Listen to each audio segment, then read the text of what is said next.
Well, for that, I apologize profusely.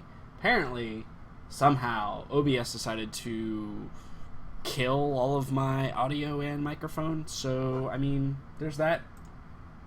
Luckily, I was recording, though, and it should pick up on that, and if it doesn't, oh well. Sucks to be Twitch. Get fucked. How is everyone doing today? I hope everyone has had a wonderful week.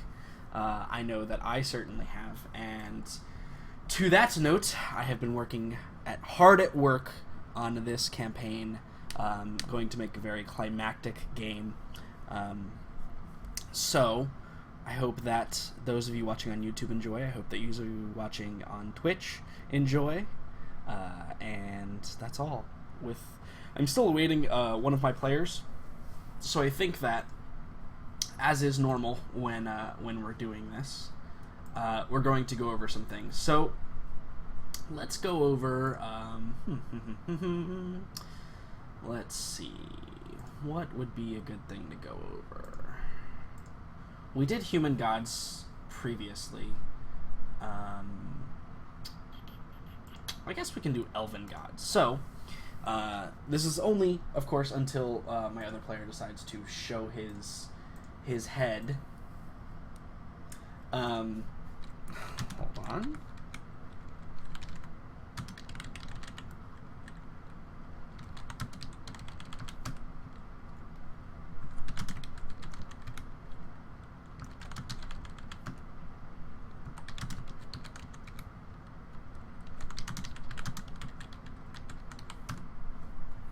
So, while we wait for Brian to show up, let's go ahead and go over some of the elven gods. So, in the world of Warhammer, there are essentially 3 types of elves. However, there are more distinctly 2 types.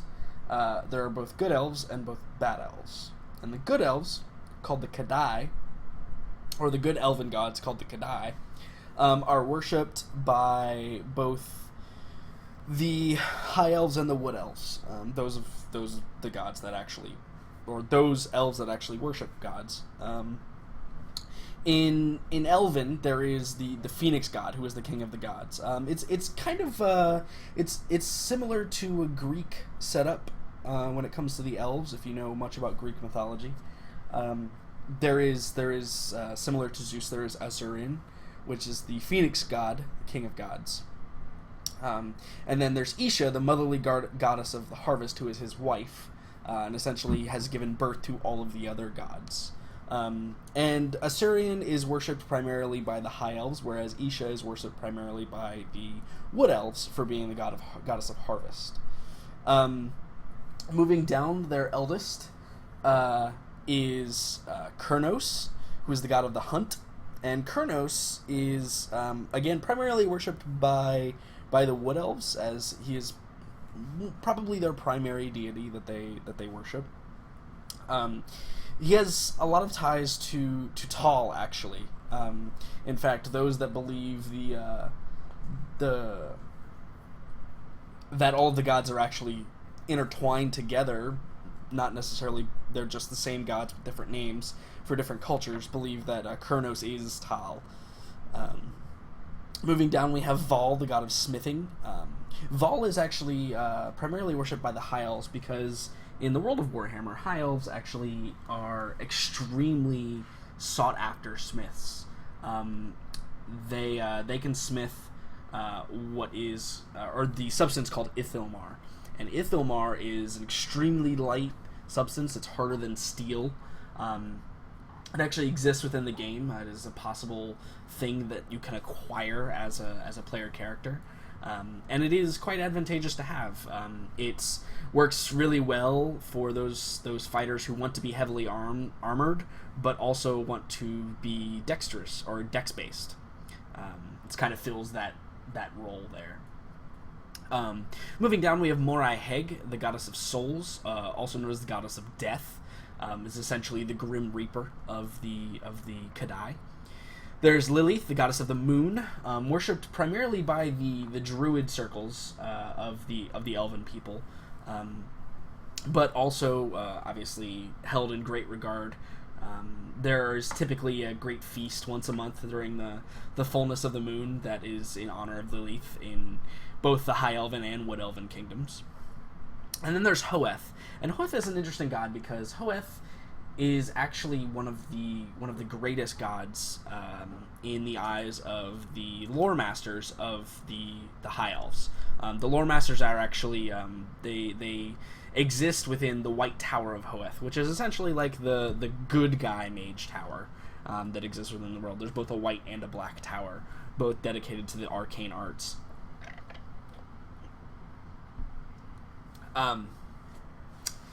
And Hoeth is primarily who the wizards believe, at least the more religious ones believe, was where they gain their power from. So then we move on to the Scythari. And the Scythari are an interesting bunch, especially because of this first one, Kayla Mencha Kane. So Kayla Mencha Kane is referenced to be essentially the spiritual, not successor, but the spiritual prequel to Sigmar. He is sometimes referred to simply as Cain, god of war, murder, and torture. However, he falls under the Scythari primarily because he is the god of war, and they typically like war and murder and torture. However, he is also worshipped by the High Elves, and the High Elves actually regard Kayla Mencha Kane as more of an Ares type deity, where war is a necessity, and therefore this is the god that does that. But Cain was also originally a real figure in the world. He actually was a living, breathing elf who wielded this massive, fiery greatsword in battle, and then, similar to the story of Sigmar, disappeared into the unknown, or, as is told, disappeared into the heavens to be eventually called down again. It's not uncommon for both Dark Elves and High Elves to call upon Cain's name, and for there to be stories of Cain assisting them in their endeavors. So the next thing we have is we have Loek. Loek is essentially Loki. He is the god of trickery, the dance, vengeance, and shadows. We have Athari, the goddess of displeasure and indulgence. We have Helkari, the goddess of dark magic, which is essentially the yin or the yang to the Hoeth, who is the yin. A lot of the Dark Elf sorcerers believe that Helkari is the one that gives them their magic.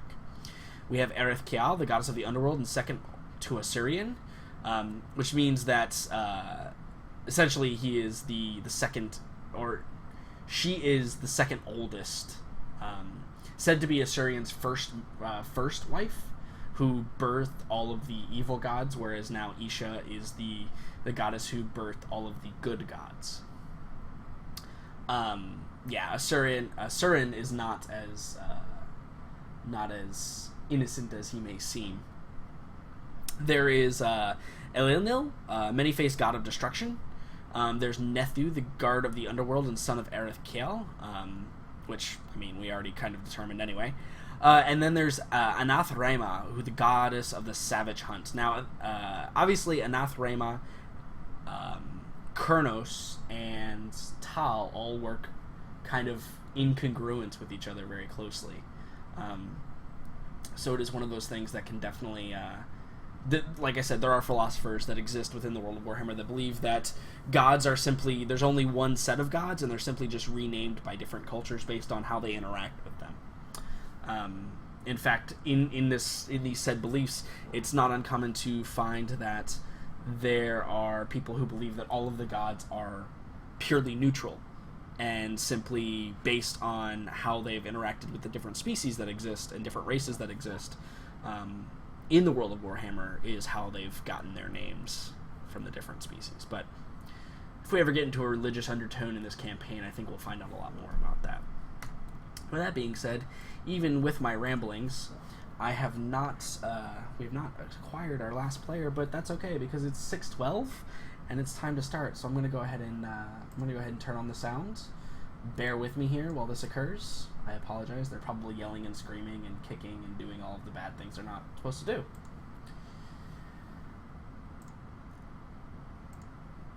Any list? My secret spells are, yeah. Ooh, that's dirty. Hello, What? everyone. Howdy. Hello. Hello. Good day, sir. So, I don't know where Brian is, but that's okay. We're going to go ahead and get started without him. I hope everyone's week was fantastic. I got punched in the balls. I mean, So that seems yes, like a I guess. normal occurrence. I went through my life, so it went all right. Okay, that's cool. I was on vacation, so I had a great Yeah, week. how was your vacation? Nice. Before we get started, Megan. Uh-oh. Megan. Uh-oh. Figuring out. Yes, go on. Did you come to a No. different conclusion? Well, then you suck at life. No, actually, no, hold on. Let me preface What? this by saying, well, do you want to tell them the story? No, Jordan? It's not really go good. ahead. Go ahead. Tell them the story. It's fine. Okay, so I was basically There's called a lot a of pleb enemies in this next session, by the way. because I had never played any of the old Star Wars games. And so I bought them, and I had all week to play them. So I played one of them, and I said it was garbage to Jordan, who got very angry with me. Which game? Knights Knights of the Old Republic. Republic. Oh, I've never played One and that. two. God, See? what See, is I'm not wrong the only with one. all of you individuals? I'm Ha. going to have to disown half of my D&D group. This is unacceptable. Again, high horse. Anyway, I played for a little bit longer until my brother sent me Enter the Gungeon, which then I just started playing that forever. Oh, so this is Matt's fault. It is. So if Okay. you want to blame him, you can blame him that I Oh, didn't no, finish I'm it going because to. it's totally his fault, 100%. I don't know if he's listening. If you're He's listening to this his right now, you're in trouble. If you're watching this on YouTube, you probably already received your retribution. Yes. Yes. Anyway, so it is his fault that I didn't finish. I did get farther. I did go through the friggin' Jedi training and business and all that. You don't feel any And better about it even after the Jedi I training? I do. Okay. Slightly. I Alright. do feel like there's hope, Right. possibly. Absolutely. But That's all that the intention is. but it was a couple of boring hours of my life, I'm not gonna lie. It's okay. You've made it now. Uh-huh. So, Hey, and think so about it, it can only go up from there, right? it's true. It's true. And I'm actually surprised I'm not getting a lecture from you at the moment. So that's good. That's positive. Fine. That'll be That's later. I didn't play a single fucking. Well, actually, no, that's a lie. I That's your did put fault. minutes into it. Couldn't create the character and ended up fucking stopped creating the character. So I got that far. I attempted to try to make the character. I've never played any of those old Star Wars games in my life. Oh my god. hey, I got farther than Okay, chew him out, please, because everyone else. I at least bought the games. Hey, it's not my fault. I mean, I know what Raka's vote is. Duh.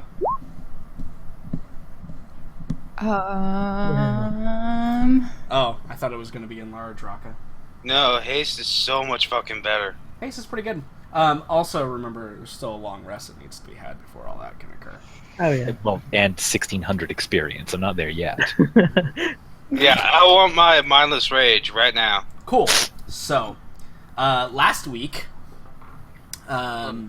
you, the party, entered into the Mistfield area of what is currently known as the Death Mist. Death fog. Death I believe it was Fog. Death Yes, Fog. Death Fog. You're Get it right? As in, we're fogged. Yeah, Well, so you entered into an area where this was said to be had, and you were traveling cross country, and you came across a farmstead that was populated currently by multiple different undead beasties. After dispatching them Zomboger for life. rather handily, the group of you decided, or I should say, Ari and Morella had spotted the death fog rapidly approaching your position. And I believe that there was a decision that had to be made as to what the heck you guys were going to do about it. Other than that, there wasn't a whole lot of like story stuff that happened last session. I can't recall. So, I think we just jump into the fact that you guys have a death for our fog to lives. figure Oh, out. there was one thing. We learned that Morella does not know shit about money. Oh yes, Right. You did. Yeah. You did True learn story. that. Morella Yeah. does not know anything about. Well, actually, no. Morella knows a lot about money, just not about spending it. Yep. Um, She's never had to worry about actual personal money. Right. So, so the group of you, Morella, based on your perception check, or I'm sorry, Ari, based on your perception check last session, you can determine that you've probably got about 5 minutes before it's completely engulfed your current position. And how But wide are we talking here? The thing is it's like have you ever seen like a dust storm moving in? Mm-hmm. That's kind of what you see. Great. And it's moving from the west towards you. Actually, kind of from the northwest, but it kind of goes on for as far as you can see. Circumventing it does not appear like it was going to be a reasonable option. However, you guys don't really know much about this stuff, right? You've heard some good stories, you've heard some bad stories, you've heard some kind of weird stories. It's totally reasonable that this could just be, like, magical dust that's flying around, and maybe it doesn't actually do anything.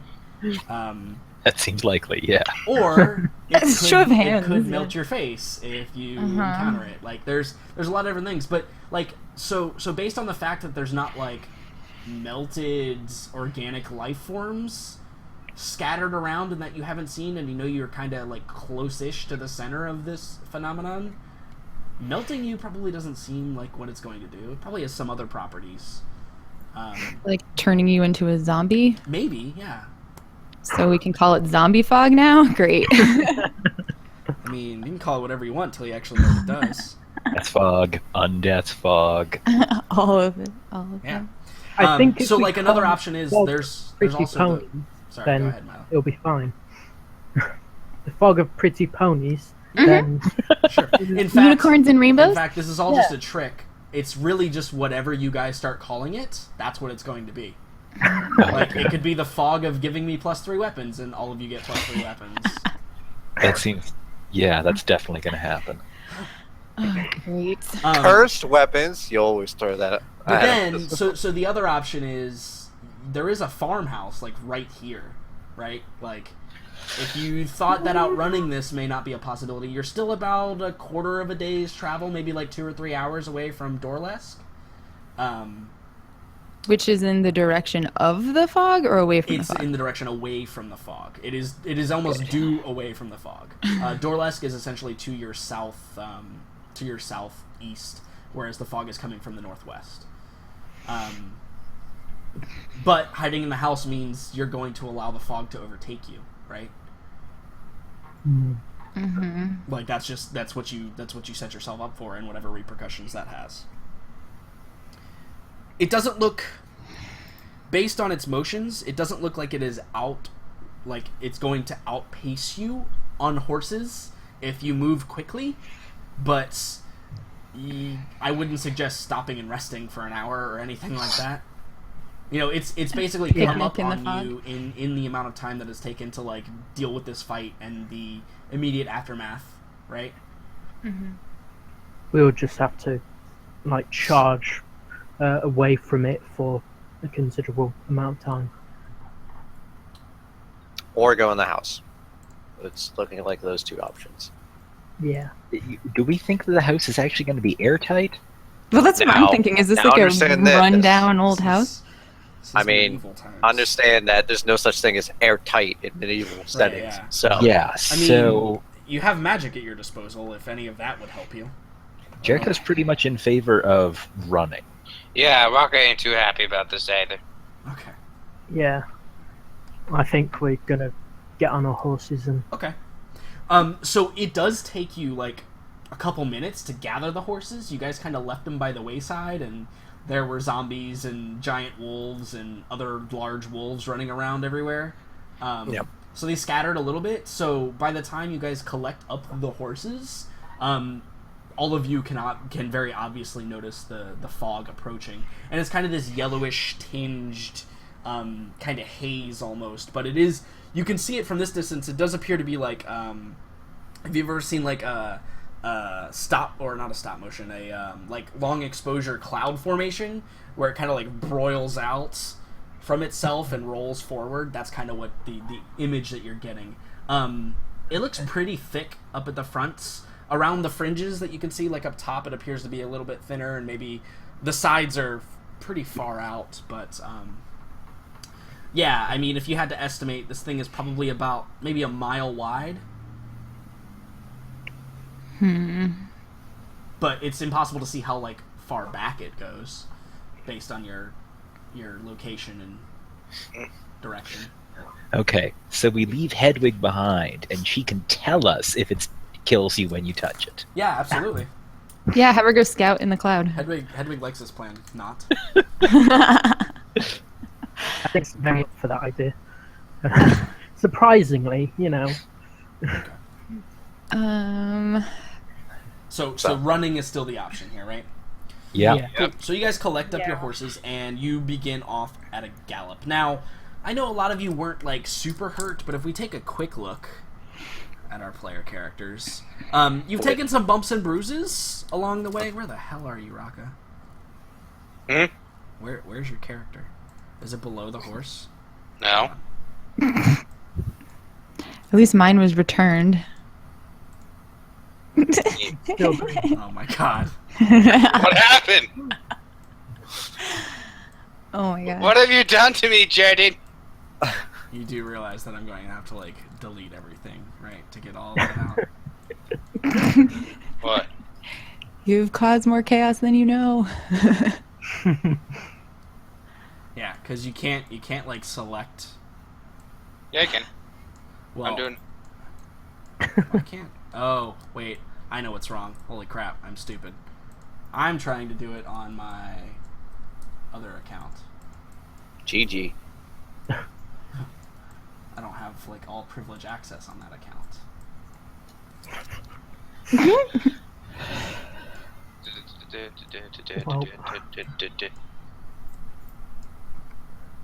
I have now deleted your character. Congratulations. Okay, so Raka has died on his horse.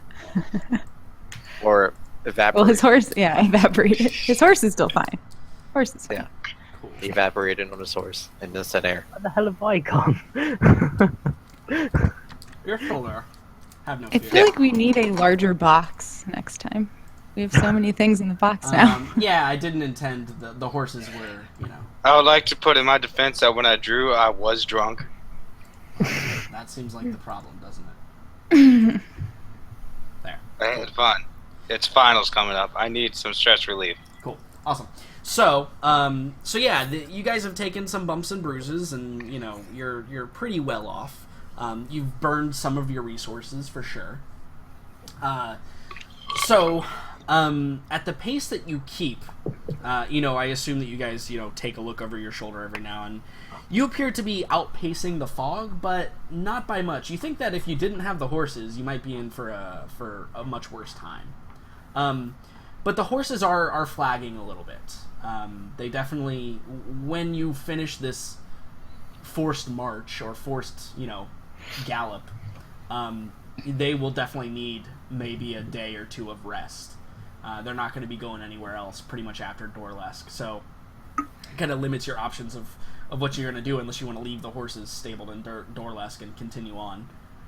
Conjure horses for everyone. You could, yes, for an hour you could. I don't suppose you can cast that as a ritual? No. Okay. Sorry. We know what Milo's new spell has to be. So, Phantom steeds for everybody. yep, indeed. That'd be amazing. So you appear to be outrunning the fog, and as you crest a hill, I guess, and you see Dorlesk in the distance, it's a small town. Population is maybe like 30 people, maybe a little bit more. But it has wooden wall up around it. And from the hill, you can see that the entrance is like on the other side. And just on the other side of the village, you see kind of this black, this kind of smoldering black column of smoke rising. It doesn't appear to be anything like conspicuous. Just appears like maybe the city is burning something. Not like the city is on fire or anything. But it appears to be a fairly well defensible town, only a single entrance. And also it's the first sign of civilization you guys have seen in almost 2 weeks, which I'm sure is a welcome sight. As that happens, you guys, glance back over your shoulder and you see that the fog it's not receding, but it appears to be like dissipating into the air a little bit. Almost like the phenomenon is like releasing its energy outwardly instead of trying to roll towards you. So altogether that takes a couple of hours of hard riding. And you guys are able to make it to Dorlesk, which is awesome. So, Dorlesk didn't die. That's awesome. So, as the 6 of you arrive at Dorlesk, you have to encircle the city to get around to the entrance. So as you get around, you get back on a dirt road. The horses appear to be breathing heavily, and they're, like I said, they're definitely gonna need at least a day or two of rest. And as you loop back around to the front, you see an interesting sight. You see that there appears to be, on the outside, kind of on the far side of the gate, you're approaching from the south, there, just to the north of the gate, it doesn't actually have a gate, it just has 2 towers with like an opening in the middle.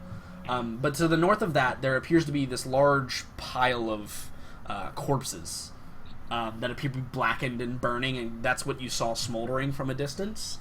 Wow. And as you approach the entrance, you see that there are some kind of shoddy, hastily constructed barricades that are set up that are designed to like funnel things that are trying to come inwards. In fact, it's only about wide enough for 1 horse to pass at a time. And as you approach the gates, there are you notice that up on the towers, which are probably only about like 10, 15 feet high, there's a crossbowman on each of those, and they appear to be kind of looking out. And you see there are 3 individuals that are inside of the little entrance area. There's a guy who's clearly like a leader. He's got this big red plume on his hat. And there's 2 like guardsmen that are one has like a long sword, and one is holding a spear. They both appear, mediumly equipped. But as you approach the barricades, the leader-esque dude, he holds up a hand and he goes, "Halt, travelers! From where are you bound?" What's that mean? Where did we come from? Where were we at before this? Well, Talabheim. I'm from the Trollheim Mountains. Talabheim. We rode from Talabheim. So he kind of looks a little bit perplexed, but he goes, "It is a long ride. I hope that you're not telling besought us. with danger along the way." And you can tell he is like probing for information, but doing so in kind of like a "Hey, I'm greeting you at the gate" manner. Like that's pretty obvious. Like he's trying to get you to answer questions. Yeah, we had some trouble with some dead dudes. Well, I mean, they were dead once, and then we killed them again, so... Double dead! Multiply dead, I suppose. I don't suppose you've had a lot of problems with the undead around here lately. So, at that, he kind of like half-heartedly chuckles. He's like, and he kind of like points like one thumb over to the pile of corpses that are smoldering just to your right. Well, I mean, when I first saw that, I thought maybe you were having plague troubles, so really, the undead seemed like a step up. Aye, it's true. The undead at least you can kill with a spear and a sword. The plague, well, there's no cure for that. Sometimes the spear and the sword works too. Speaking So, of, are we allowed entrance? Well, you don't appear dead, and by the looks of you, you know how to handle yourselves. I won't turn away good folk. You are good folk, yes?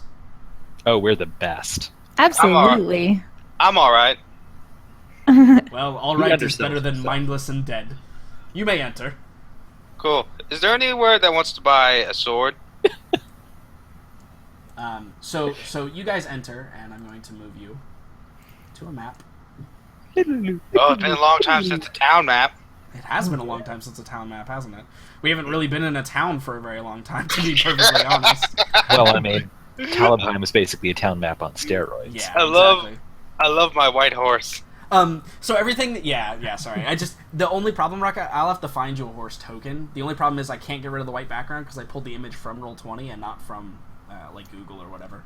Yeah, it doesn't have a transparent background. Excuses. And I don't feel like paying for $5 for horse tokens because that's dumb.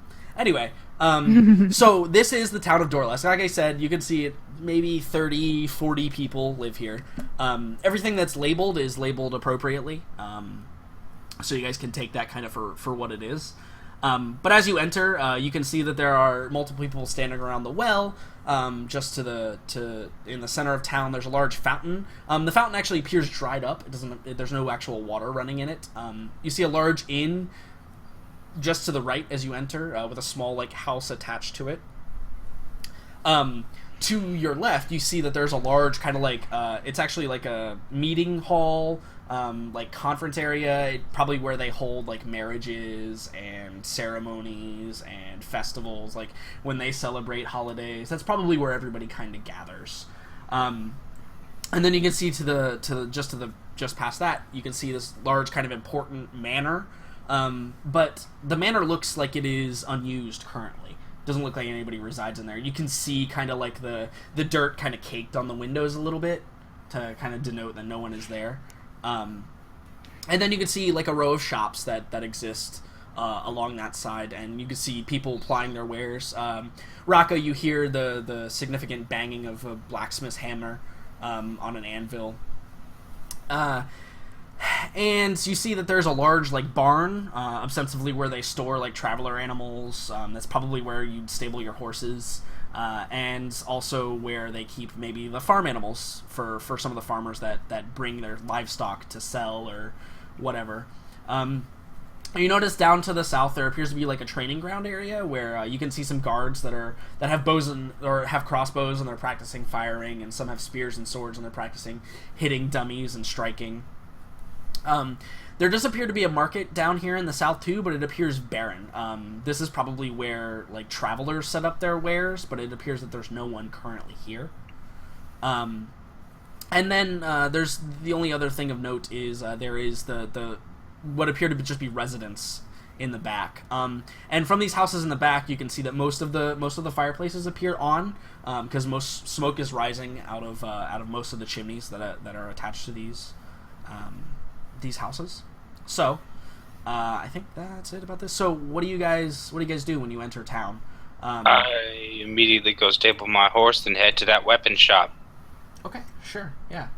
So you go and you stable the horse. To stable the horse, you're going to have to like pay for a room at the inn, which you guys are. I believe this is like the Sunday. Let's see. So you guys left on the. Was it the 8th? Did you guys travel? No, you guys traveled for like exactly 2 weeks. Yeah. Yeah, because you started on the 1st. Oh no! You did start on the 8th. Yeah. So you guys still have like a week of provisions. Okay. That you guys can that you guys can do. So in reality, actually, yeah, you can totally go stable the horse. You don't have to like barter for provisions or anything like that. You can just go stable your horse, and it's kind of included in what you paid for up front. Got it? Yeah. Then I head over to that weapon shop. Sure, cool. So while Rock is doing that, I'm assuming you guys maybe follow suit with stabling the animals? Yeah. Sure. But before I do with me and Ari's horse, as she's riding with me, I look at the guy who had the feathered top, I suppose, and I just look at him and I say, "Is there a bathhouse here?" He kind of like arcs an eyebrow at you, and he says, "Not a public one. Perhaps if you pay the inn enough, they'll bring a bowl of hot water for you. But we don't She have." rolls her eyes when he says that, and she's like, "Very well." Question: isn't Jericho drenched in blood? No. And why, Jericho? prestidigitation. Oh, okay. And Jericho, Darn. That What, would've been what will we hilarious. get on every first level character from now on instead of some other random spell? Hmm. Jericho funny. learned his lesson by not taking prestidigitation, expecting the wizard to take prestidigitation, and Why would he not? He has so many cantrips. The wizard did not take prestidigitation. I think he still doesn't have it. I still don't. Yeah. Well, Why? Just to spite you. My Why le- do you not love yourself more? I can- Well, he doesn't really need it. yeah. Moment. So if you don't get it, Megan, prestidigitation is a cantrip that essentially just cleans you. Among other Right. things. No, I Yeah. do get it. I Okay, cool. promise I'm not that bad. Just making sure. Okay, cool. So you're gonna go stable the horse, and it should be noted, like Ari and Morella, you guys probably had a rougher time on that long ride because you were doubled up. So your horse is even though you're both lighter, Morella is in heavy armor. Well, so She's on a breastplate, so she's not in the heaviest set of armor. that's still the thing. heavier than like what Jericho or Milo Yeah. are wearing. Yeah, it's definitely like heavier armor. Yeah, in but fact, it's not the Milo's heaviest. horse is probably not that bad off. Yeah, but Milo's Milo's Milo's a horse fucking is just midget. fine. Yeah, I think the two horses that are probably the worst off are Raka's. Actually, three. I think Raka, Marcus, and then the your horse Morella are probably like the three that might need like an extra day of rest just to be back up to Yeah, snuff. because we were the heaviest. I mean, Yeah. Marcus should be technically the worst off because he's in Yeah, chainmail. like, He's a chainmail, big fucker. right. Yeah. Well, Raka is also like 7'4" or something ridiculous like that. Yeah. So. Yeah, and also I'm carrying a ton of weight. Right. Yeah. Raka himself is carrying a ton of weight. Yeah. But anyway, regardless, it doesn't matter. Your horses are pooped, and they're not going to go anywhere Yep. today. That's pretty Yeah. assured. Yeah, so I guess after that, then I would just stable the horse, and then I kind of look Sure. over, and I'm like, well, I look over at Ari because she's probably the one still with me at this point, and I say, She's riding want the to. horse. So I guess I would just say, what would she say? How would she say it? I suppose we should just look around and see what we can find out while we're here. She says, there looks like a clothing store. Can we go there? She raises an eyebrow as you say that, and she's like, I suppose. Yes. Let's go. Shopping. She follows Ari. Ari skips off towards this clothing store. Okay. Yeah. Go ahead and move your horse token up to the barn, etc., etc. The broke druid is excited to go shopping. To Milo's surprise, he actually notices that he's walking in the same direction as Ari and Morella. Yay! So to the the three of you are clothing going to go to the clothing shop and see what's available. Uh-huh. Jericho, Marcus is probably going to go pray somewhere. He's just gonna go pray. He's gonna go to his room and pray. I mean, he just saw undead for what is possibly the first time in his life, so he's gonna. He's got some big things to do. Yeah, he's got some prayer to do, and he's gonna try and just kind of rest up. Oh, he's seen undead before. Has he fought undead before? The snake. I guess. Yeah. These were undead like humans, though. Oh yeah, That's a bit different. it had a human face. It did. You're right. Creepy. Jericho, what are your plans for this town? You I don't it's think that your normal like? Oh yeah, no. I'm guessing the economy here is not really going to let me Yeah. bring in a whole lot through my usual performances. As much though they could conceivably enjoy having somebody provide some entertainment during Yeah. the zombie apocalypse. Right. But- So that's the thing, right? You're probably not going to get a whole lot of coin, but you could probably do wonders for the morale of this town. Exactly. The clearly the head guard doesn't appear concerned, but he's also probably the most hardened of the entire town, right? Yeah. Like that's the top of the bucket, and who knows Plus, what's I in the mean, bottom. zombies probably aren't bright enough to realize that the head tassel means kill him first. Right.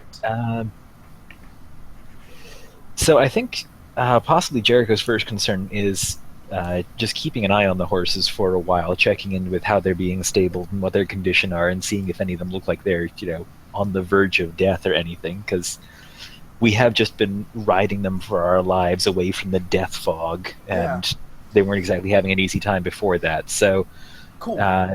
yeah, I think my primary concern to start with is making sure they are all going to survive. Yeah. That was a 75 gold investment. It'd be a shame to lose them.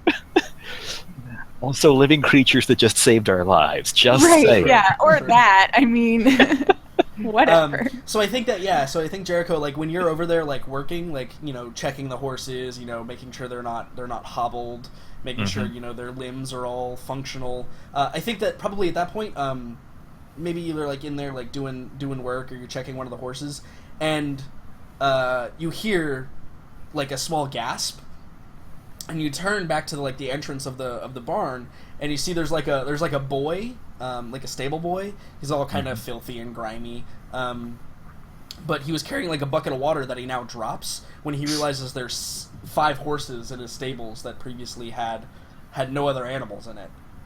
And he like turns to you and he says, "Miss, he seems at a loss for words." Wait, this is... Sorry, this is an open stable, isn't it?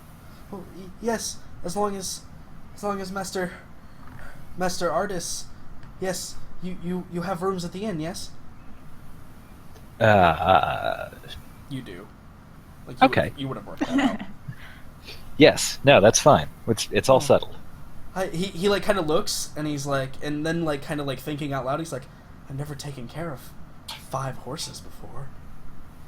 Well, I expect it's a lot like taking care of 1 horse, but then, more. So, I'm sure you know what you're doing.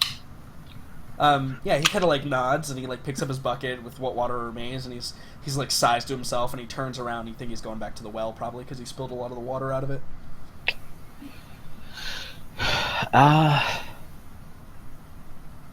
Yeah, I'm gonna stick with him just to make sure that he does actually know what he's doing. Sure, yeah, absolutely. Cool. So, Raka, you head up to the weapon shop, and there's a woman, as you can see, standing outside. And as you approach, she has like this platter in her hands that has like these scrolls and stuff on them. You can see like she's got these weird, like, I can only describe them in person as reading glasses, but like medieval like style like reading glasses. She appears pretty old. And she's just like reading these scrolls, and you can see her kind of squinting a little bit, and as you approach she kind of rolls one up and she goes, "Wow, what can I do for you?" Hi there, lady. My name is Raka Coward Starstaller. How are you doing today? I'm doing well. And what can I do for you? I'm here to sell you something. Well, I can tell you that I don't have much coin, but perhaps a barter, if it is worth more than I have. Sure, and I take out the adorned longsword. So she takes like her spectacles off, and she puts them like on top of the platter that's kind of sitting outside. And she grabs it, and like you wouldn't expect this woman to like grab the sword and like be able to hold it the way that she does, because she grabs it like she's been holding swords her entire life. And she kind of like looks it over, and she twists it in her arm, and she looks down the blade, and she's like, "Well, it appears a bit, well, it's not in the greatest condition, but these gems might make up for that. How much were you looking for?" I was thinking around 10 gold. Any interest in these gems afterwards? I can perhaps wouldn't pull them out and maybe cut down the price a little bit, and you get to keep them. They may sell for more than that.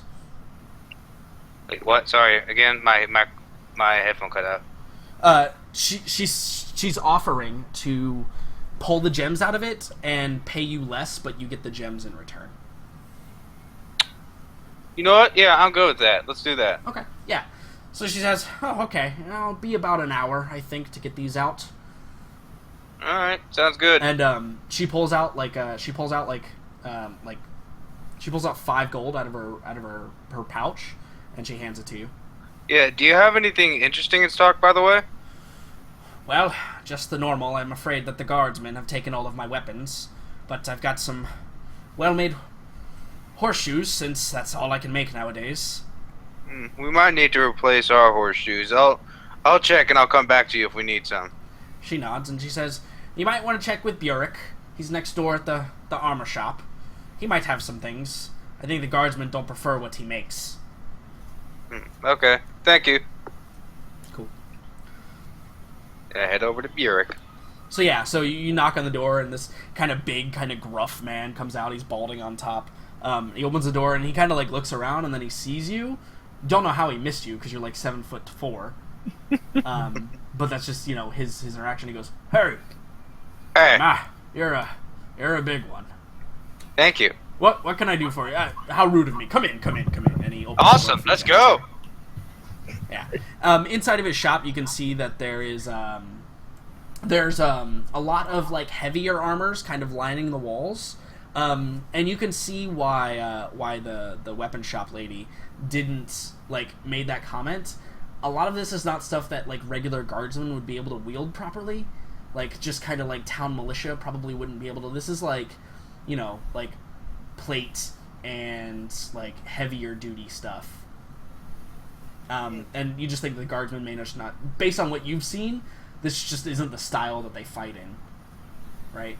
If they fight. Yeah. Alright. I'm looking around, seeing if there's anything particularly spectacular. So, yeah, his work is middle of the road. Kind of your standard. He's not super good, but it's also not going to fall apart when you put it on. Kind of your average smith. You definitely get the impression, because most smiths in their shop have like a banner or like a guild crest somewhere. His is like it doesn't have that at all. So you don't think he's part of a guild? Maybe he's just like a solo operative. Well, I say to him, well, this is some nice work here. Well, thank you. You look like a man who's held a hammer before. I actually am. I'm a blacksmith. Have you heard of the Trollheim Blacksmithing Guild? Oh, no, can't say that I have. Never much was into guilds. Yes.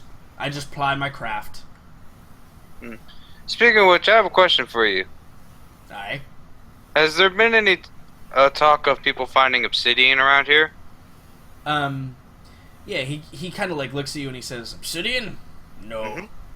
We're still a little too far away from the mountains. I've actually never seen obsidian in my life. Only heard of it. Stories from the rare traveler that we have." Would you like to see it? Well, I very much would. I take out my chalice. So yeah, he looks at it and he's like, "Oh, that's a fine piece of work. Who did I know. I have no idea. I found it on a statue to Rhea. Ah, yes, Raya. Yeah. It also came with another chalice, forged using the Ithilmar method. Ah. He says but you don't think he understands. Yes, very well. Unfortunately, though, none of these are the way. I don't use these kinds of armors to fight, but I do have two teammates that do, and I will definitely refer them to this shop. Well, they are a bit pricey, but if you're as traveled as you say, then I'm sure that you can afford it. Alright, well, it was nice talking to you, man. See ya! Cool. So, we move back down to the three of you that went to the clothes store. Inside, there are actually two individuals.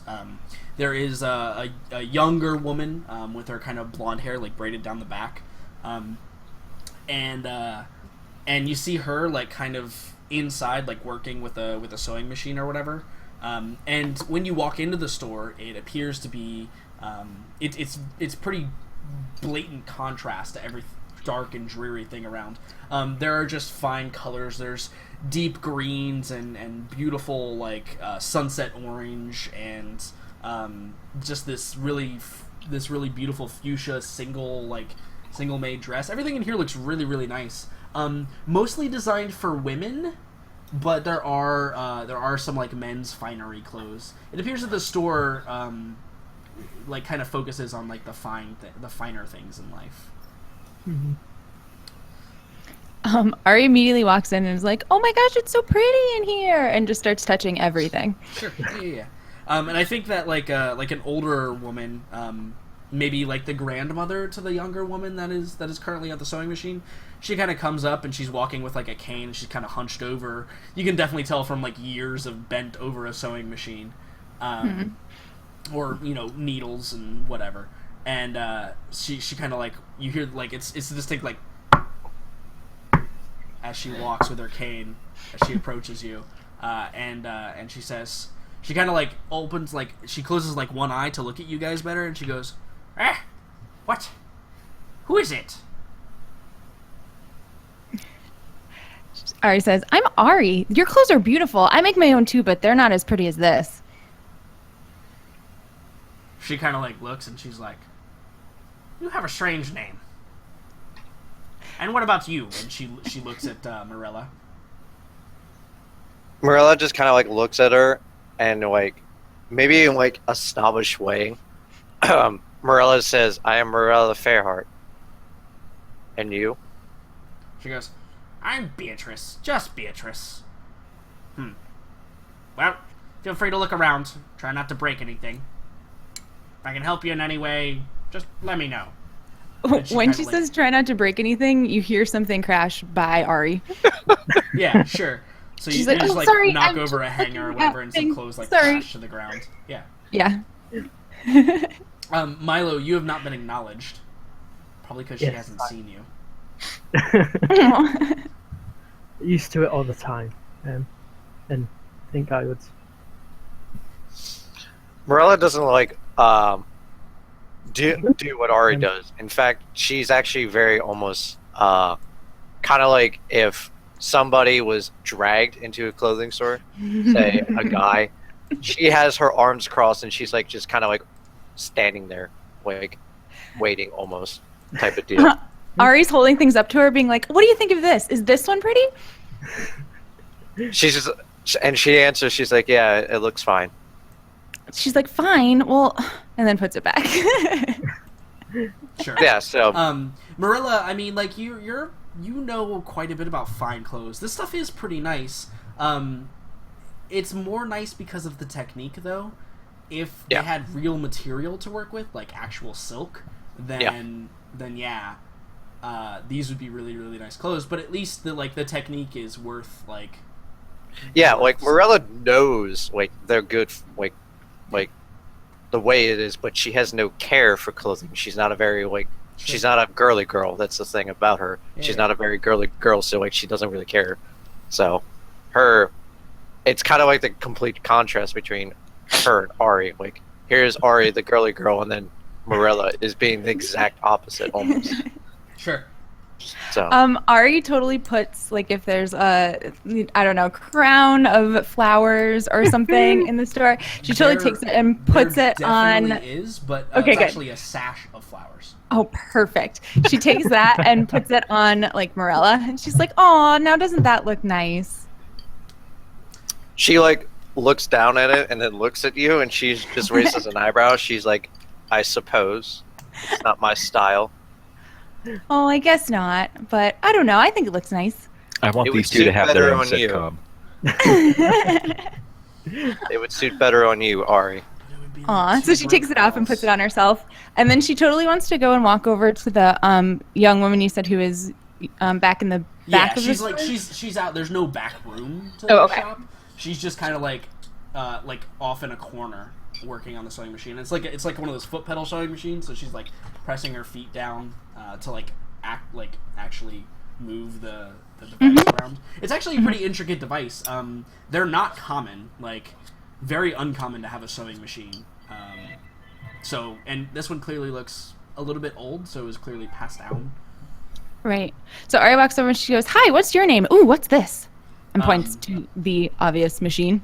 And she kind of like looks up and she kind of like furrows her brow a little bit and she goes, it's a dress." And she kind of like goes back to her work, a little bit dismissive. Ari's like, oh, well, no, I know it's a dress, but what's this machine? And then she kind of like touches it. I think when like you reach to touch it, she stops and like goes to grab like your hand. She's like, no, don't touch it. And you hear like this rip from the clothing that she was working on, and she just like she just stands up and she just pulls the fabric off and she like shoots you the nastiest look and turns around and goes back. And you hear Beatrice goes, "That's why you should always pay attention, girl. You know this." Oh, Ari jumps in. She goes, no, it's my fault. She didn't do anything. And she kind of goes after her to You apologize. weren't operating the machine. She was. Ari doesn't listen to her. She just walks away, like towards the woman who she just offended really badly. Sure, yeah. So the woman is like, you see her like pulling like a bolt of cloth, and, like she's like undoing stitches on the cloth that she had, and she's like holding it up and like looking maybe like what she can salvage, and you see her grab like a pair of like a knife and like cut some of it off and just kind of tosses it aside, and she's pulling out another bolt of this kind of like dark green cloth. She's ignoring me though. I go up behind her and I'm like, "Oh, I'm so sorry. Please let me pay for what I broke. I mean, let my friends pay for what I broke. Don't worry, we'll fix it." At least you know your place. She kind of like looks at you and gives you like a nastier look, or like a nasty look, and she just goes back. She pulls out this huge bolt of cloth and she's like unrolling it and like she's measuring it and she cuts it. And she just kind of like pushes past you to go back to the machine. So Ari totally stands in her way, like she can't walk by. Even though she's small, she's like trying to be imposing, and she goes, "Stop. I'm really sorry. Please don't be mad at me." So yeah, I think that she takes the cloth that's in her hand. Like you can see her like getting redder and redder as you're like standing in her way. And I think that at one point she goes, "Fine, then you do it," and she just throws the cloth in your face and just storms out of the building. Ari takes it and is like, okay, and like goes over to the machine and tries to figure it out. So I think that like as you walk over to the machine, like Beatrice like as you like maybe sit down at the thing and like start like trying to figure out how the cloth goes in there, you hear just a as the cane comes down like right in front of you on top of the machine. And Ari yelps. Yeah. Beatrice just looks at you and she just shakes her head no. I was just you feel as though you trying may to have offended help. her by even touching it. Okay, I'll go outside and fix it. I'll leave. And Ari's really upset at this point, so she like runs out, really embarrassed. Sure. So Milo, what are you doing in the shop? Watching this catastrophe. Sure, yeah. Yeah, Morello would have also. Imagery flashbacks of Raka. Yeah. Popcorn. I was trying to be nice. And this sounds more and more like me. So was Raka when he killed and then called himself the Demon Killer. Or Chaos Killer. Yeah. Chaos Killer. Yes, Milo walks up to Beatrice and says, "I'm very sorry for my friend. I shall pay for any wasted material." And so Beatrice like finally like is kind of jumps a little bit and like looks down and like closes one eye and looks at you and goes, "Oh my goodness, what are you doing here, child?" Oh, apologies, madam. I'm not a child. I am merely a halfling. Oh yes, I've heard of your kind. And what is this beautiful creature? And she like bends a hand down to like pet Hedwig. And Hedwig allows it. Like Hedwig doesn't like shy away or anything. Kind of nuzzles a little bit. This is also one of my companions. Her name is Hedwig. She is a beautiful bird. But as for payment, no. The girl learned a very good lesson today. That is payment enough for me. Thank you. In the business why I came here, I was wondering if you could have some of these clothes mended. I'm still a bit clumsy with a needle and a thread myself. So what clothes are you holding out? Like because like your traveling clothes? Yeah, just okay. Yeah. there's like an arrow hole in one of them, and yeah. Sure. Things. Yeah. Awesome. So yeah, she holds them out and she kind of like looks at them and she goes, there's a nasty bunch that was doing this. These clothes they're quite tattered, but with Nova gone, it's been a long time since I worked the machine. I'll have to do them by hand. It will probably take me, until tomorrow at the very least. I'm sure that will be fine. We are certainly going to stay until our horses are rested. So she nods and she says, "Well, I think that perhaps to mend these clothes, maybe 5 silver should be sufficient. I won't need to use much material of my own." And I immediately hand over 5. So she takes each piece and she bites it, and she slips it like in a pocket that you didn't even know was there, This seems like the type of woman that would have pockets like everywhere, and you don't even know they're there. Yeah, Yeah, she sure. takes each piece and slips it into a pocket. And yeah, do you head out after that?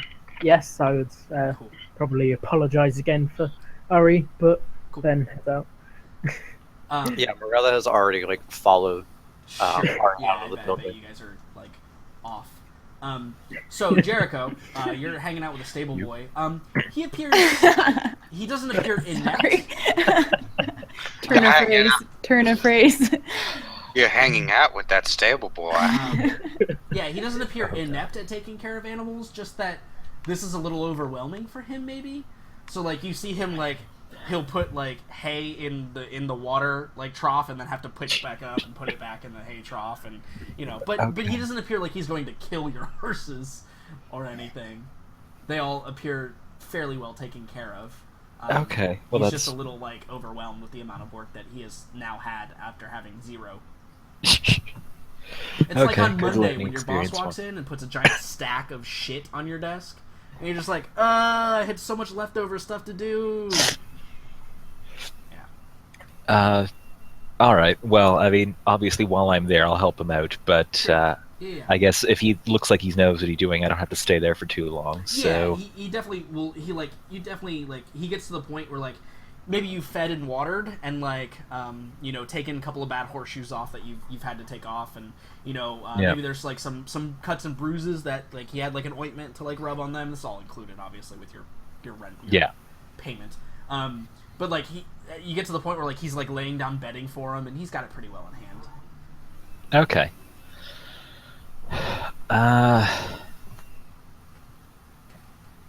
I think from there, Jericho's next move is going to be to see what kind of local news he can get. I'm just trying to decide if that means I want to go to the inn or somewhere more official, like this meeting hall place. So the meeting hall is very obvious when it's in use. It currently is not. Yeah. But I mean, you could go talk to the guard that was at the entrance. That's definitely something you could do.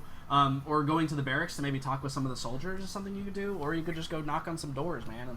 And Just go door to door, see, to ask door. how people feel about this whole zombie apocalypse Yeah, thing. sure, why Now, not, I man? think I had a rapport going with that guard, so I'll wander back there and see what I can.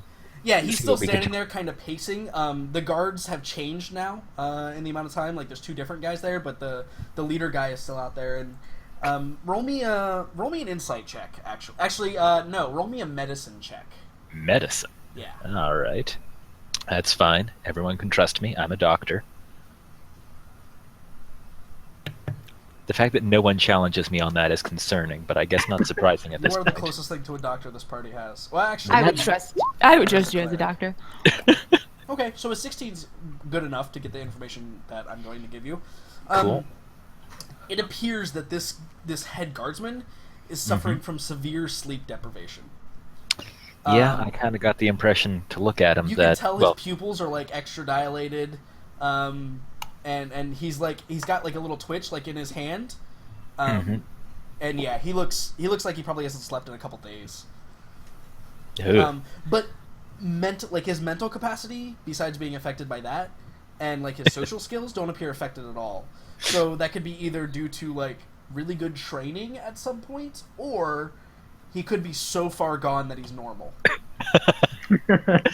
Yeah, I'm just thinking, at one point during his military training, my brother was awake for literally 6.5 days Yeah. straight. I've been there, man. I know how that can work out. On the plus side, that probably means this guy is going to be really easy to get along with, if only because he doesn't really have the mental capacity to take offense to things or really understand what's going on around him. Anyway, so strike up a conversation with him. Do I need to climb the wall to say hi to him, or? No. I mean, there's no wall. He's not up on the wall. He's this guy right here. Sorry, I've got my character sheet in the way. I'm trying to make it shrink. It's okay. He's There we the go. guy with the red plume at the gates. Ah, I see. Okay, I thought he was up on one of the towers Yeah, before. right there. No, Okay, up on the towers, so- there's those two Crossbows, crossbow yeah. guys. Yeah, but he's this guy right in the middle. Okay, so Jericho will walk up and introduce himself properly. Yeah, so Mention, you walk yeah. up and he says, "Oh, well, yes, I didn't introduce myself either. I'm Artis." Oh, do you run the inn as well? I do. I'm also the captain of the guard.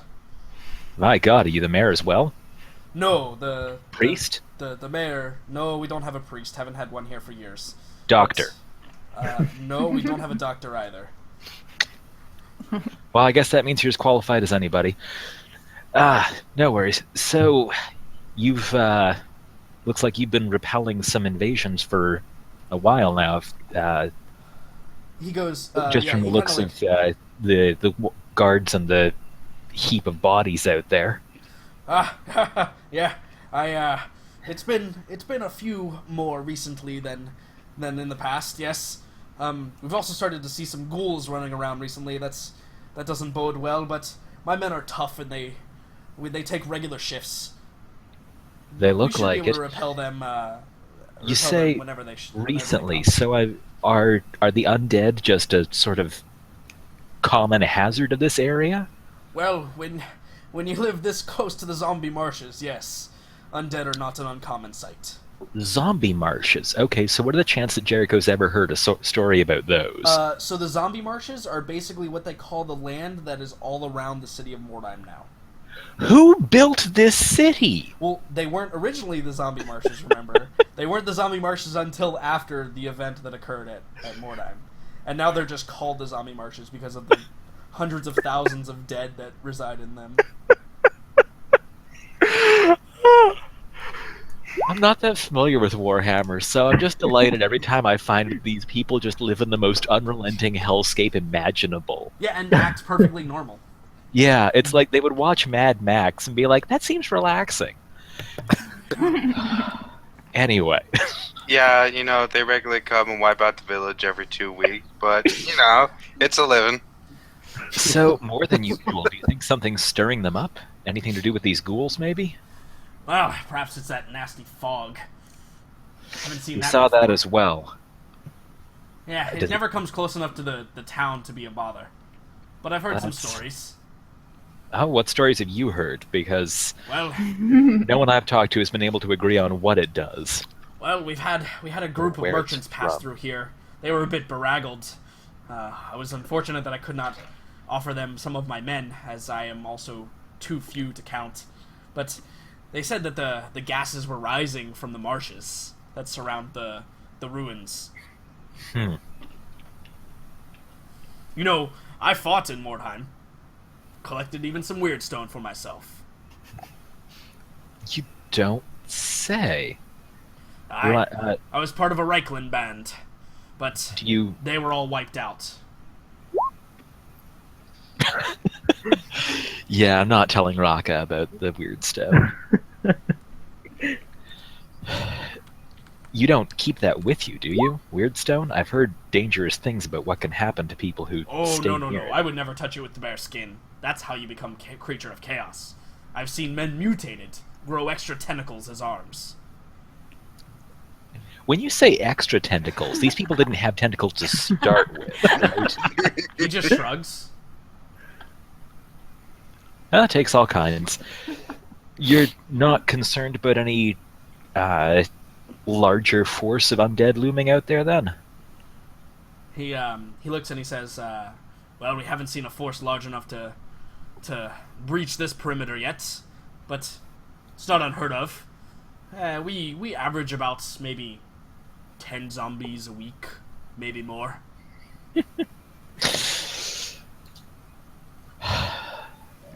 Right. So, if my companions and I were planning to move on from here within a couple of days and continue east, what can we expect to find that way?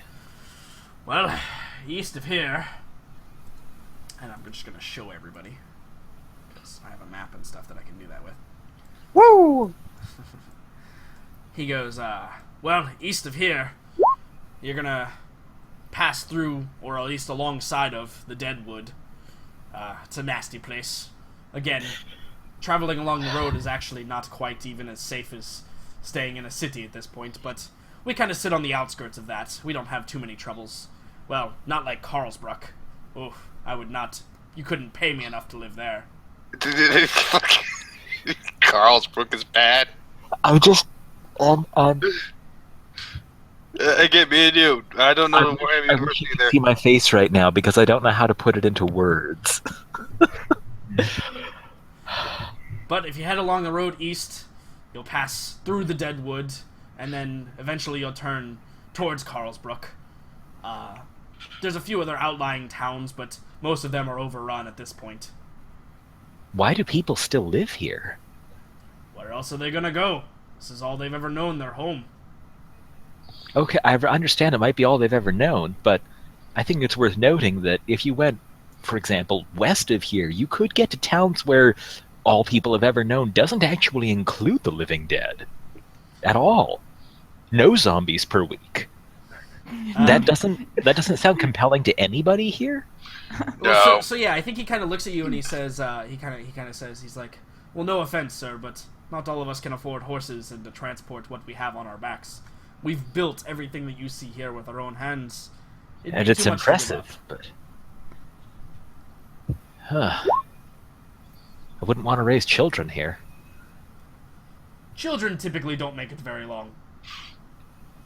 They come back as zombies. Oh no! Oh no, there's just gonna be hordes of zombie babies tearing the town down. Little Johnny didn't It's like make Dawn of the time. Dead. They come out dead.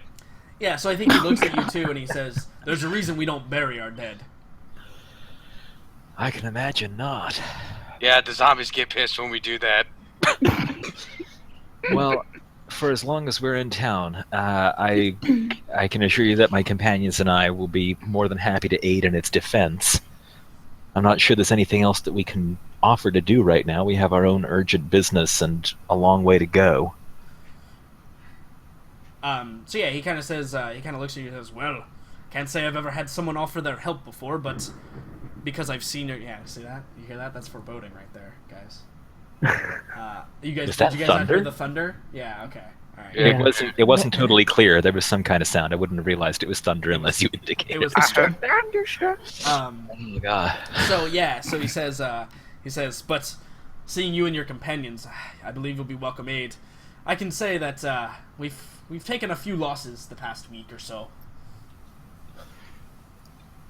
And then he says, well, if I may ask, you've asked my business. Now I think as the only thing this town has close to a leader, I guess I should ask you yours.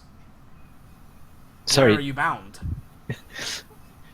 he did say there was also a different person who was mayor, right? He doesn't consider that guy the Yeah, leader? so remember how everything works in this world is kind of there's like a lord that is in charge of like a group of cities. Yeah. There is a manor here, but you don't think that the lord lives here.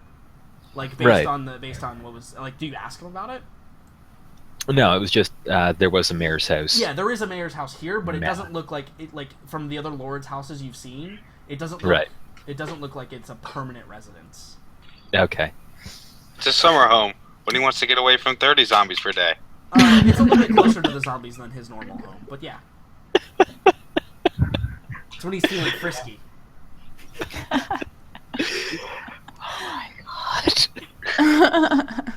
I just want to bundle up all of these people, stuff them into wheelbarrows, and take them away from here.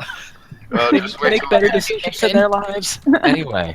Just wait till we get to the north, you know, where apparently if you, I don't know, touch a rock in the weird way, you go sterile. And it just happens. You know, I This mean, book sounds horrible. don't get me wrong, accidentally becoming sterile when you don't want to be sounds like a bad deal, but still slightly better than being torn apart by unstopping hordes of the living dead. Like, if I was given a choice between the two, I'd be like, yeah, I can adopt. I just like the thought of, like, I don't know, somebody falls down the stairs and they break their neck and they're like, this is so sad. Then the guard just comes in and chops his head off, you know, just in case. Right, that's the pretty much double what tap happens. method. Anyway, we're making a sort of delivery. It's a bit complicated. There are wizards involved. Never mess with magic myself. He speaks as though it's something he can just mess with. No, I can understand why. It certainly does have its risks. Well, it's why I gotta fight the undead almost every night, so, you know. Yeah, I mean, something can go horribly wrong, and you'd have to deal with 12 zombies a week. Oh no, the most I've ever seen is actually about 25. Oh my god.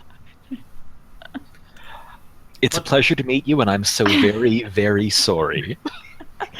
Oh, it's and no that will problem, actually. I've actually made quite a bit of a game out of it now.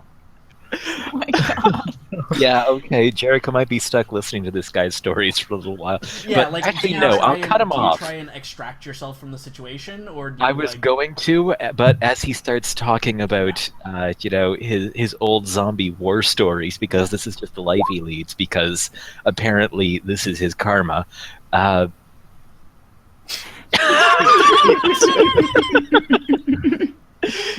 Yeah, Jackson's got it. Now, I was going to extract myself, but it occurs to me that more mercifully, I might ask him. You look like you've been manning the wall for some time now. Oh yes, this is day 3 of my 5-day stretch. 5. So that's just Yes. your usual method. I Because normally you go mentioned about your other 5, and guards then would- I normally go about 5, and then I let the lieutenant take over for a day while I sleep. You have a lieutenant, and he works 1 day a week. Well, sometimes 2. What does he do the rest of the time? So I think that, like, he grabs the guy that has the longsword and he goes, "He's out here with me," and he just like grabs him by like the ring of the neck. How are these people alive? Pure will and determination. It's not even a real person. It's just a scarecrow that he grabbed. Some dead guy's body propped up. Like, It's my lieutenant. It's my lieutenant. no, he's fine. He just looks dead. He's fine. Just Wilson. He's one of those halflings. yes, you know? yes, that's exactly what it is. He's a halfling. You know, they're made of straw, right?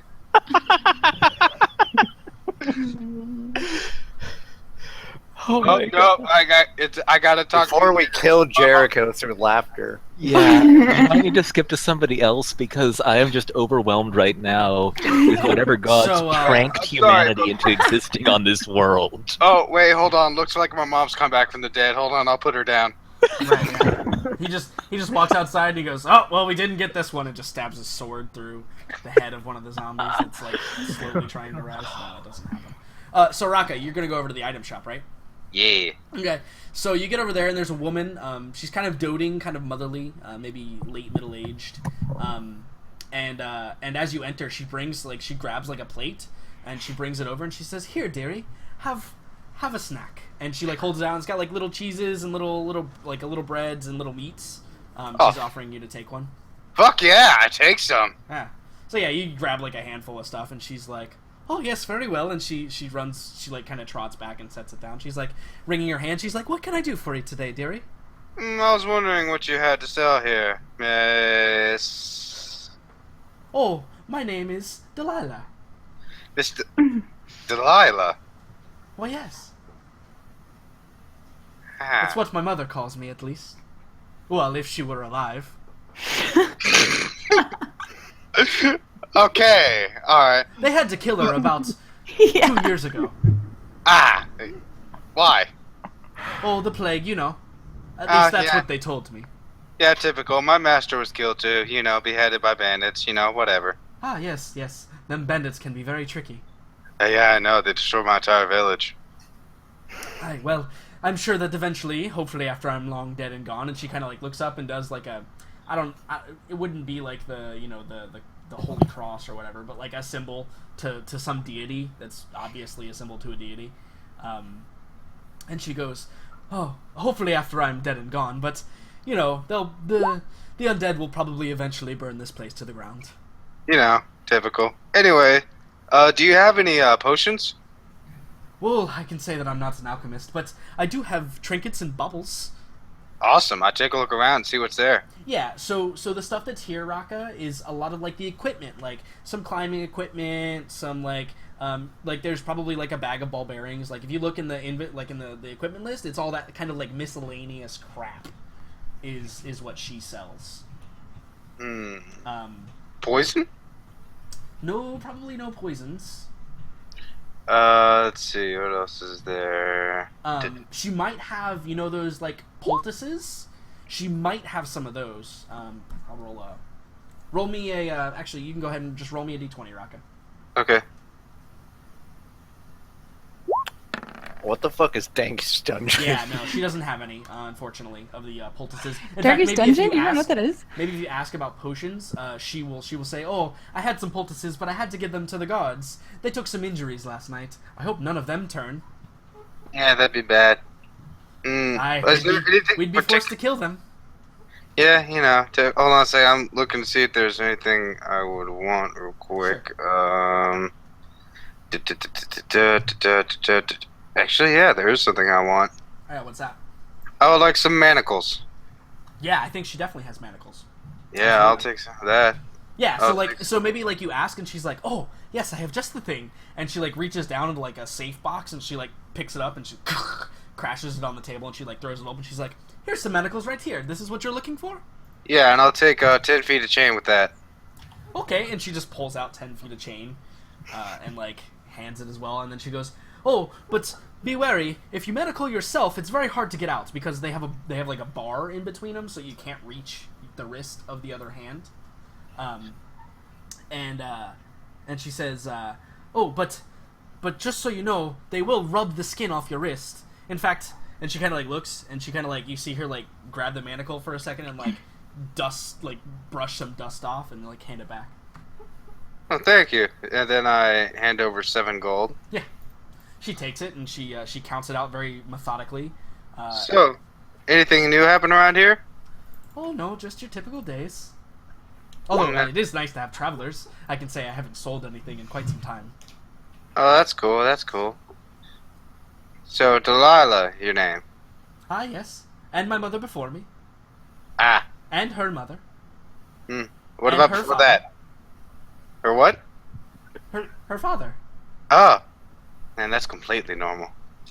Alright, well, I'm gonna let you go. I'll talk to you later. Bye-bye. Farewell. Would you like some more snacks before you leave? I do! Yeah, so she like holds a tray out and you grab some more and she puts the tray back and you trot out. Yeah, I'm heading over to the clothing store now. Cool. All right, so we jump back down to Ari and Morella. So Ari, where did you go when you burst out of the room? You don't see. We know her name is Nova now. We don't see Nova anymore. So I probably looked around. I didn't see her anywhere, and I walked over to the fountain and I sat down, and I pulled probably some fragment of animal bone out, and is frantically trying to like stitch this up the best she knows how. Sure, yeah. So you brought like the ruined material or whatever. Mm-hmm, Yeah. So I'm just sitting there, like, sort of, like, weeping, trying to fix this, You're silent and just crying, like, right? completely focused, sitting on the fountain. Sure. And Morella and Milo, what are you guys doing? So as like Morella like sees Ari like by the fountain, like she starts like walking up to her, and she casually just says like, she says, "Now what seems to be the matter, Lina?" And then she kind of freezes when she says that, and she like kind of like holds up her mouth, and then like maybe she like looks around to see if she heard. She probably didn't. She's really focused. Would Milo notice? Because I'm sure, like, if Milo keeps up with Morella's pace. Milo stayed back, so no, probably not. Yeah. So, like, as, like, she says that, she has a small, like, flashback to when she was a little girl, and she's, like, running through the gardens, and she sees a little elf girl running with her, saying, "Come, Miri, let's play." And then, like, it kind of, like, jumps back to her, and she kind of, like, stands there and then, like, holds her head a little bit. And she kind of, like, shakes her head, and then she continues walking towards Ari. And then she kind of, like, asks her again if, what seems to be the matter. And then she says Ari this time, though. She doesn't look up at you. She's still frantically doing whatever she's trying to do. And she's like, I need to fix this. I feel so bad. She kind of, like, nods in, like, agreement, and just, like, kind of, like, sits down and, like, you know, watches you tries to fix this. Yeah. And then I look up at her. I'm like, you don't know how to do this, do you? She kind of like looks at it, and then she looks at you, and she's like, "I have no idea." She's Someone like, might "Ugh." remember that I Marcus think knows how at to this do that. point, I'm Yeah. crafting. I mean, Marcus has the spell Mending, but I think that by rules, this thing was never a thing to begin with, so I don't think Mending would work. Yeah. You have no think finished it- product to revert to. It's still raw materials. I think at this point, Milo would obviously come out and then see what Ari's trying to do. So kind of quietly sit down beside her and take out his own personal needle and thread and Sure, yeah. try to help her. Oh, that's perfect. She grabs it from you and just starts trying again. Milo, I think you get a message from Hedwig that says, "Well, it's a shame I like her. She's quite dumb." Aww. Twin. Comrade. Yeah. Milo just does a quiet little chuckle to himself. Right. And Ari's like, don't laugh at me. I'm really trying.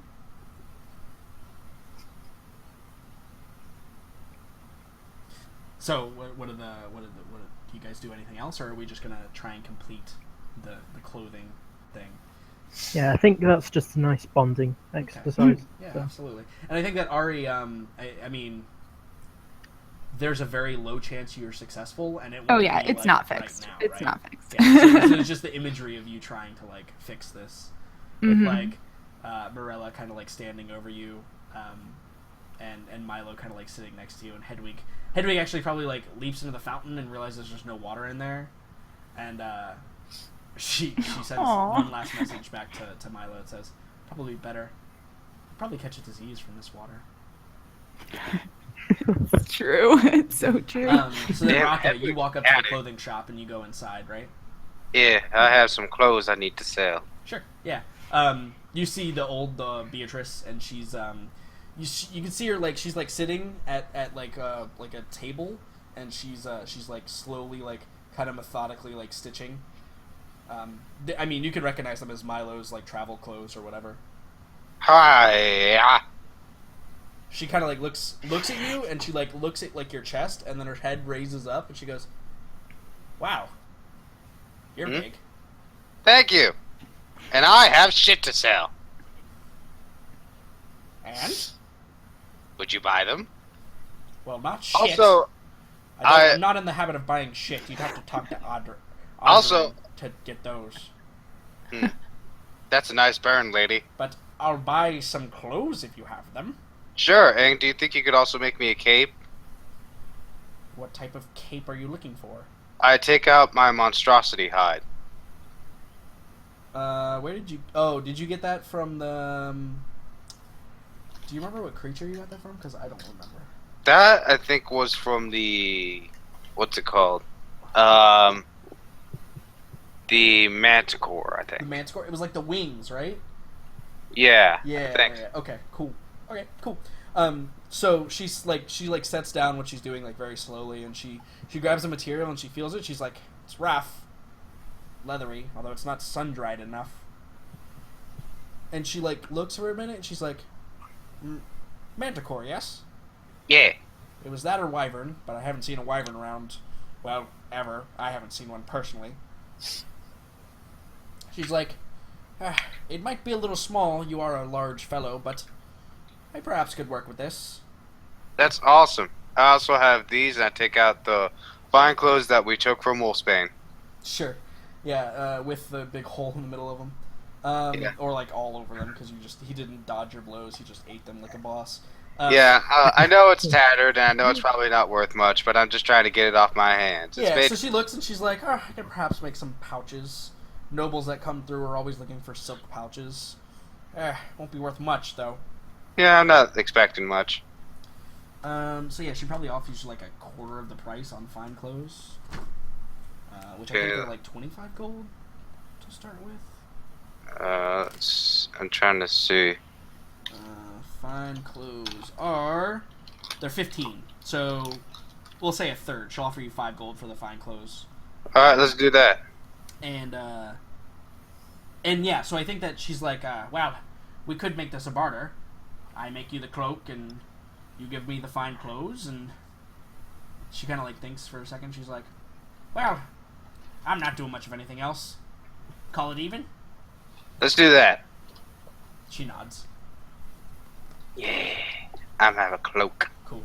So, is there anything else that anybody wants to do for like the rest of the day? You guys kind of explored the town. Jericho, eventually you you find a way to escape from your hell that is zombie tales. There's no way I can convince him to try to actually get some sleep. He's just no. yeah. No. And then my brother died, and then my 3 sisters, and then my dad died, and then my mom died.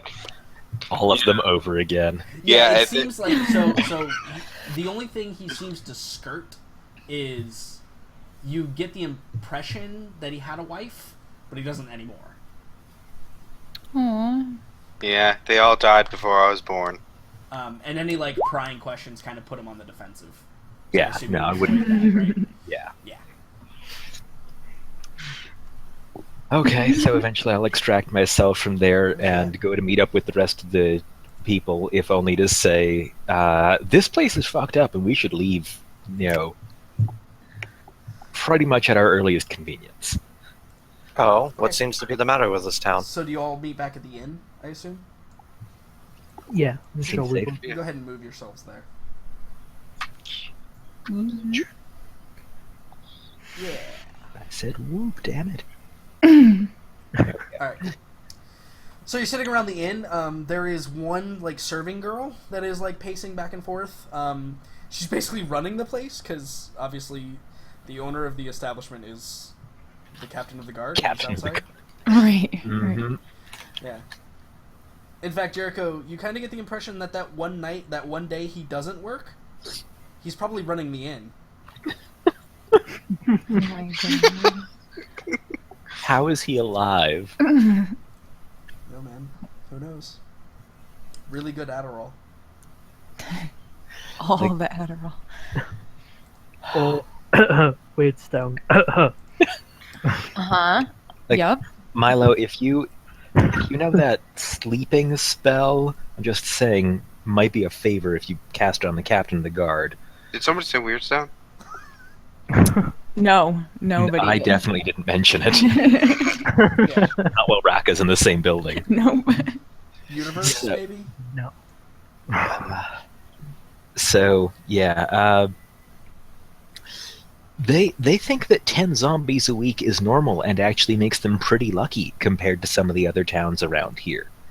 I'm not sure why people still live here, apart from possibly hating themselves, but as soon as our horses are healthy enough to move again, we should be not here. Yeah, this place sucks, but this is kind of normal for outside the Empire. We're still inside the empire. Wait, you also came from zombie country, Raka? I came from bandit and giant and troll country. Yeah.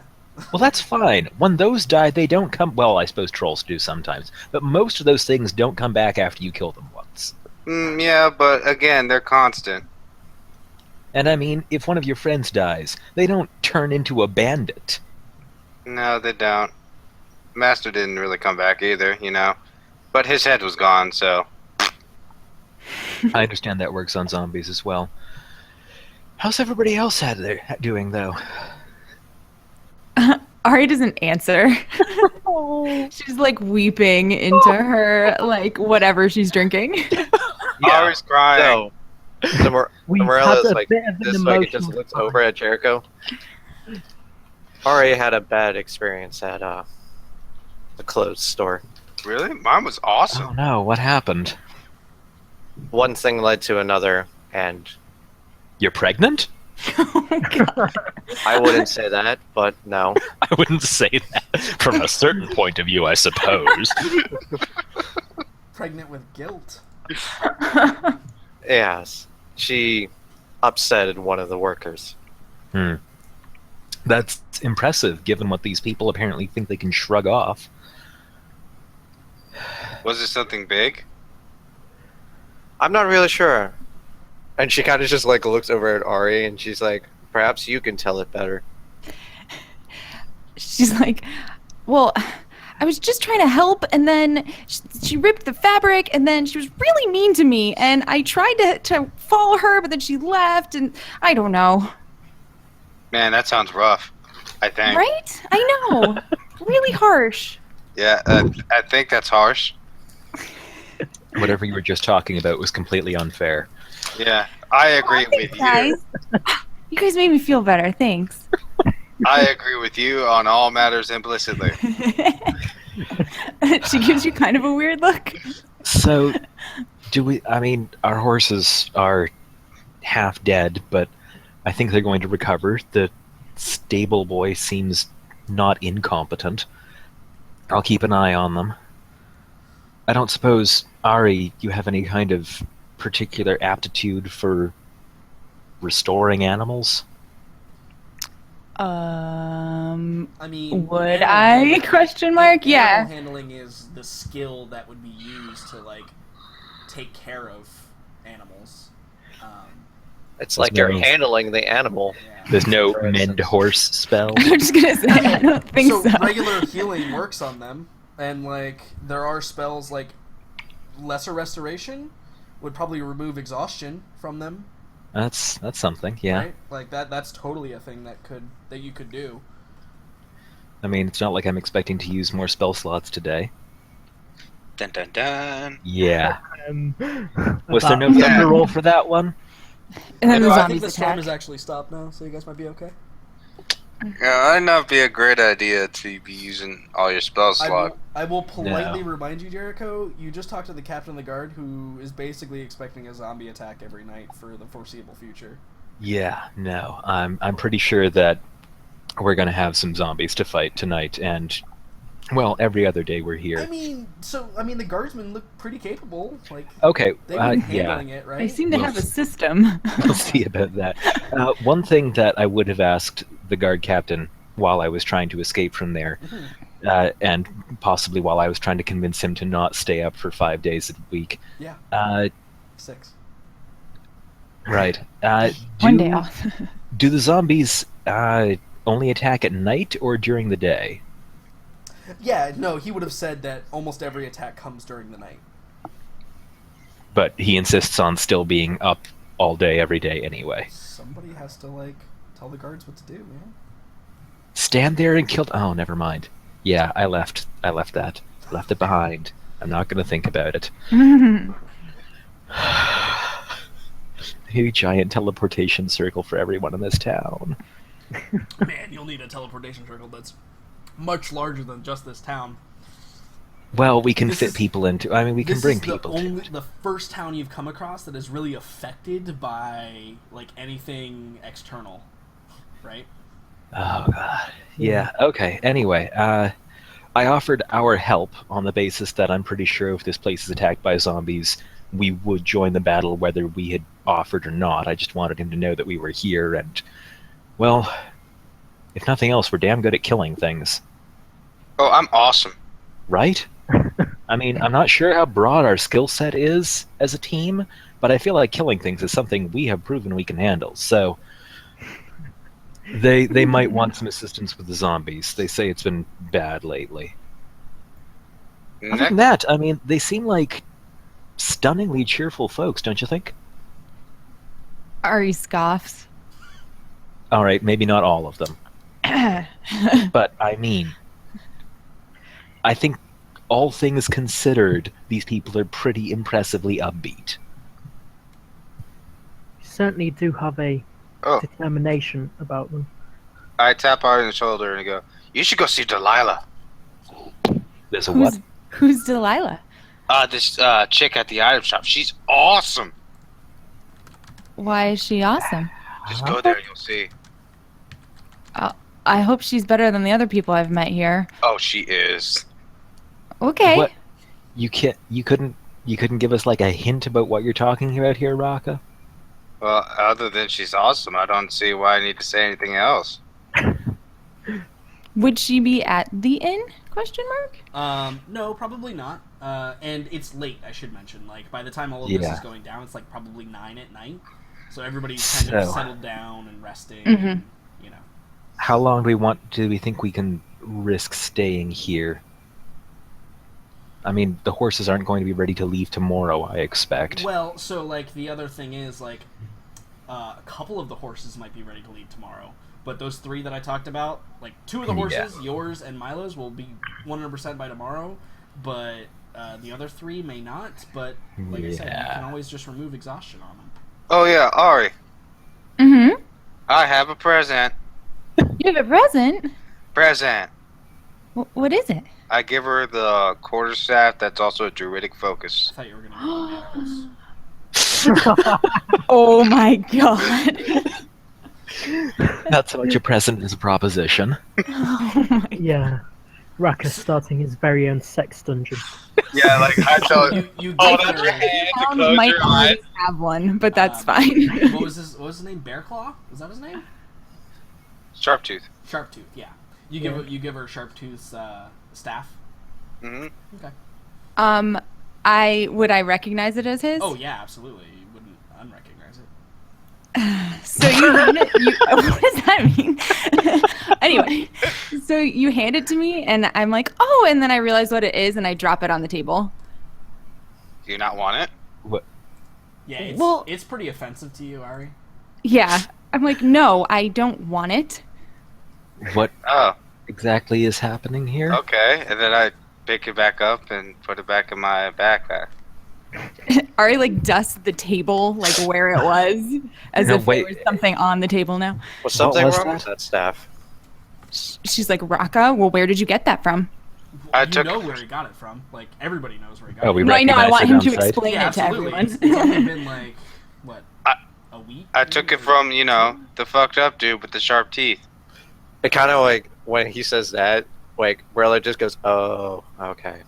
You don't think Yeah. that maybe Raka, that's as an example, just sort of a for instance, full of evil magic? No. No, you don't think it might have been soaking up vileness like a sponge? It's a weapon. It's I a think it's more focus. than that. It's a weapon. It's a tool. Tools are dead. We shouldn't be surprised that Raka doesn't get the essence of what's going on here for how long we've travelled with him. That is not surprising at all, Milo. It's a Not tool. surprising at all.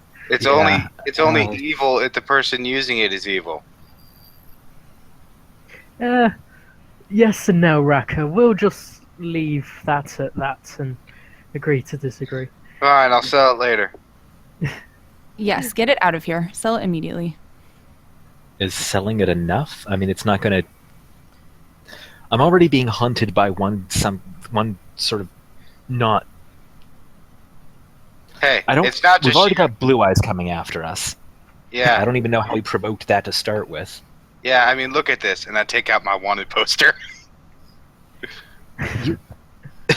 Raka, why are you carrying that? I've never had a picture of my face before. It looks awesome, doesn't it? We can get you one that doesn't, tell anybody who looks at it there's a reward on your head. By the way, Ari, what does it say? She's just staring at you. Like, she's not even saying anything. She's like, what the heck? Yeah, what does it say? It's in Druidic. You can read it, Ari, if you wanted to. Okay, what does it say? It says, wanted for crimes against the council. Known to travel with group. Be extremely dangerous. Beware. Ari's like, Oh, and it says at the bottom, it does say dead or alive at the bottom. she says, basically, somebody wants you dead or alive. You could have told me that. Oh, yeah. Well, what do you think was happening? You guys said you had to go bring a stone to a tower. We do. are, but we We just- managed to get a curse on us. Or something. Ari's very overwhelmed with all this Yeah. information that No, she's getting right now. When she's like, Welcome "I'm to the sorry," party. Morella just like looks over. She's like, "Yes, this is an interesting bunch." Adventures Part aren't of quite me what you thought also they were. why I decided to go with this group. Because you love us. You see, like, the darkest fucking glare come from Morella, and she said, like, as you say this, and she's like, "Don't say that again." You see Rocco giving the biggest, brightest smile. Yeah. Just be glad Dave isn't here. Oh god. Oh god, this is true. So is there anything else that goes on that night, or you guys just kind of take it easy, rest? Can I just go out and sell it real quick, or is everything closed? No, everything's closed by now. Alright, yeah, I get some rest. Okay. Quick question, Jordan. Is there, like, is this, like, a big enough inn to where it could hold all of us in a separate room, or would we have to, like, some of us have to bunk up together? Ostensibly, yeah. Whatever you, again, you're still on the whatever you paid for is what you get. So you definitely have a private room. The others are probably shacking up. Mm-hmm. Because they all paid for, like, you know, a lower level of care. Yeah, essentially. Yeah.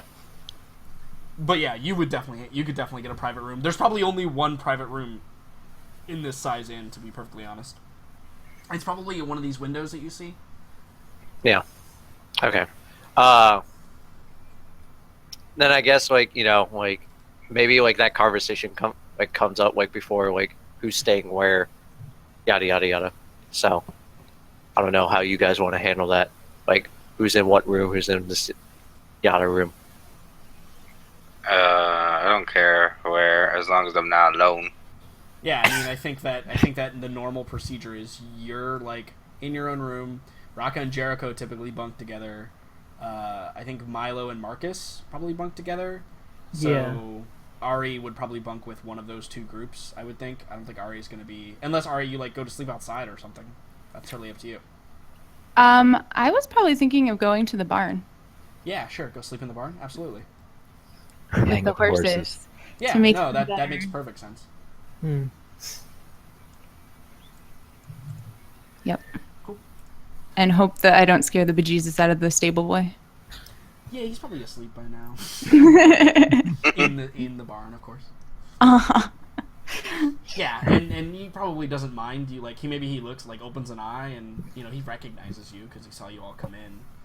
So Mhm. he's got company for the night. He's happy. He's like 9, so Aw. Oh. he's cute. I'm probably gonna die. So you guys, Stop it.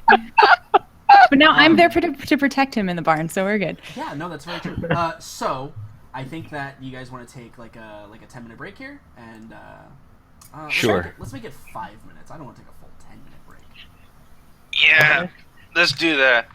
Yeah, so we can stretch, get up, you know, get situated for what's Yep. gonna happen, It's fucking hot in my room. Goddamn. or turn the AC on or whatever. Cool. Yeah. Awesome. I'll be back.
All right, guys, we're gonna take a quick break. You can see the timer up there.